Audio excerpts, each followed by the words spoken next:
Thanks very much, Leanne. We're out poolside here. Mike is here in Brooklyn's in the pool right now.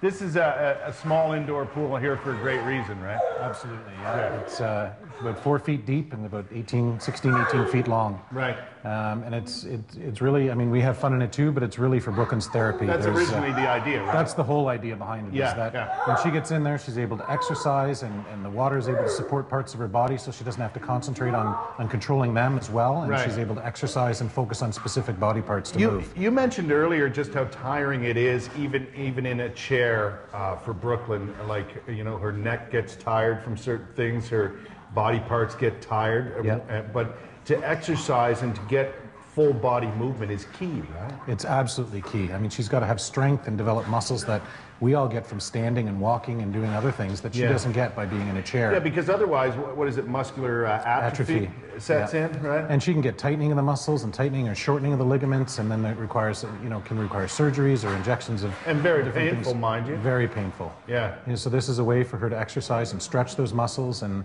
also soothe them as well from all the work she does. We keep this at about 96 degrees. Yeah. So it's nice and warm, and when she goes in, it's hot tub temperature. Almost hot tub temperature. Right. And she can go in and it just relaxes her and soothes her, and her whole body just calms when she goes into the tub. It's too bad she doesn't like it at all.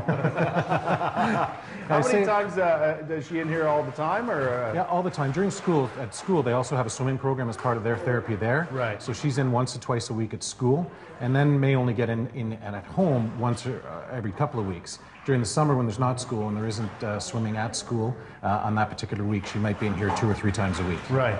And she obviously enjoys the pool. Loves it. Yeah. Loves it.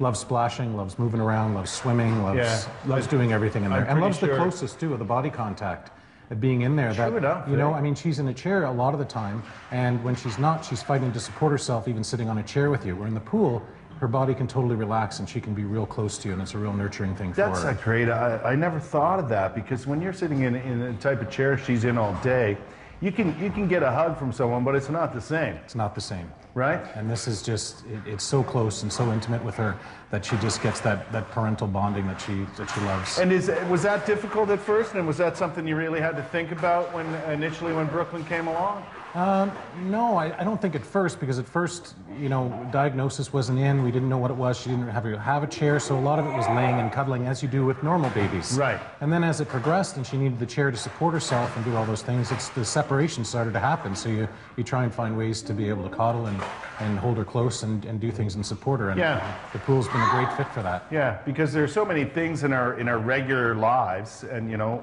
that are commonplace that you don't think about, that you would miss or not be able to enjoy. That's right. But when you get to a certain point with cerebral palsy especially, there are certain things that you have to work around to make normal things happen. Yeah, I mean, you hit it right on the head there. It's just rethinking how you do everything, because things don't go down that straight and narrow path. You've got to think outside of the box all the time and how to make things work. Which I think would benefit Brooklyn down the road when she becomes older and has to deal with a lot of things on her own, which you hope she'll be able to do. Hope so. I mean, her future's unwritten, and she surprises us every day with what she's able to do. So the possibilities are limitless and endless. You know, I'm sure that's something you often think about, Mike, and you can't help but think about what happens with Brooklyn down the road. But, you know, you're on the path to making her an independent person as much as possible, right? You're doing that end of the work from what you can do. So, all we think every day is, you know, what would we like? How would we like to be, and how would we like our lives to be, and how rich do we want it to be? How interactive do we want to be?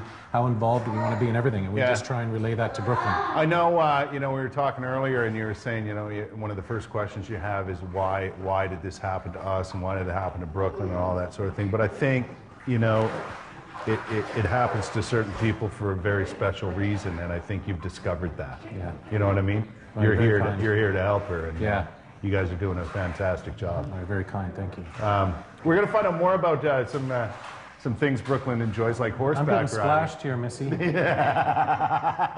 We'll be back with more right after. Hey.